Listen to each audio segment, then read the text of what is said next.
Khris Middleton is heading back to Washington, and the road to get there is one of the most convoluted sequences of the NBA offseason.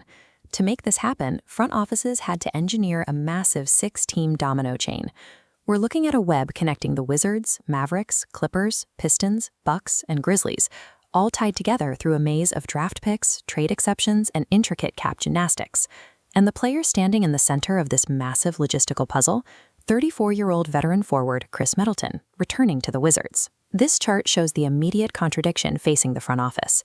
Washington shipped out D'Angelo Russell and multiple second-round picks, a heavy logistical cost, to acquire a player who averaged just 10.2 points and 3.7 rebounds last season. Those numbers alone do not explain a 16 megatrade. To understand what Washington is actually doing, you have to look past the box score and identify the specific structural flaw eating away at their roster. For the last 5 years, the Washington franchise has been stuck on the outside of the postseason, looking in. A long, bleak playoff drought naturally creates a deep sense of urgency for the front office. To fix that, management assembled a highly potent win-now core, anchoring their offense around established superstars like Anthony Davis and Trae Young. But sharing the locker room with those veterans is a completely different demographic. The Wizards hold a staggering collection of raw developmental talent, featuring a run of high lottery picks: Alex Sarr, Trae Johnson, and the 2026 #1 overall pick, AJ Dybantsa.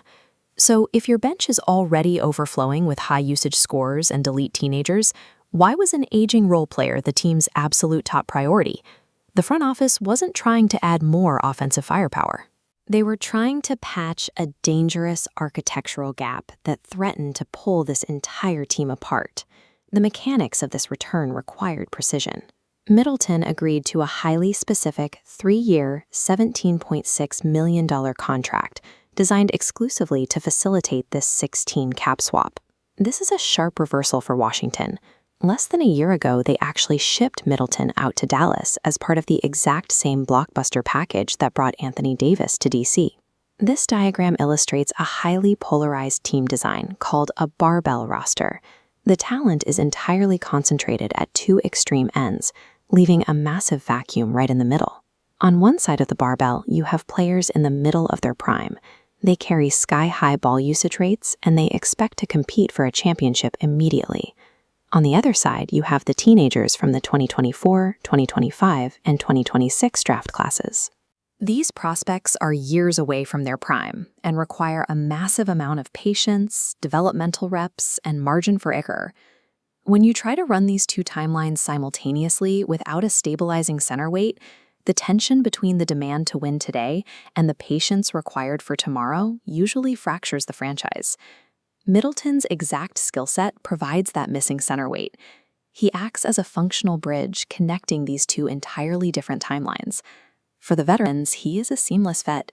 He already knows how to efficiently support a generational talent, having spent years playing alongside Giannis Antetokounmpo. That supporting role directly fueled the Milwaukee Bucks' run to the 2021 NBA championship, proving he knows exactly what it takes to execute at the highest level of the sport. For the teenagers, that exact same experience makes him a developmental catalyst. He brings the quiet, everyday professional habits required to teach high draft picks how to actually win games in the NBA. Management is deploying Middleton as an active locker room translator, bridging the cultural divide between high-usage superstars and the incoming rookies. The Washington franchise has officially exited the rebuilding phase, engineering a massive timeline shift for the entire organization. This 6-team transaction shows how modern roster building actually works. Front offices are weaponizing draft capital and utilizing complex cap maneuvers to secure structural balance, prioritizing team geometry over simply stacking raw talent. Finding that connective tissue has become incredibly difficult in today's NBA.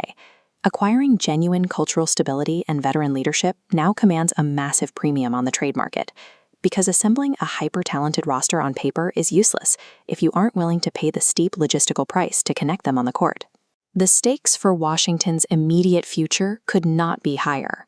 They have pushed their chips into the middle of the table, positioning themselves to aggressively challenge the hierarchy of the Eastern Conference. It all rests on a very specific gamble: They are trusting that one experienced veteran can effectively anchor and stabilize this highly volatile, unprecedented roster experiment. If this highly ambitious architecture holds up, Washington will have successfully bridged the gap between their win-now superstars and the teenagers drafted to carry their future. Middleton's return is the definitive bet that determines whether the Wizards end their playoff drought or face the total collapse of this ambitious roster experiment.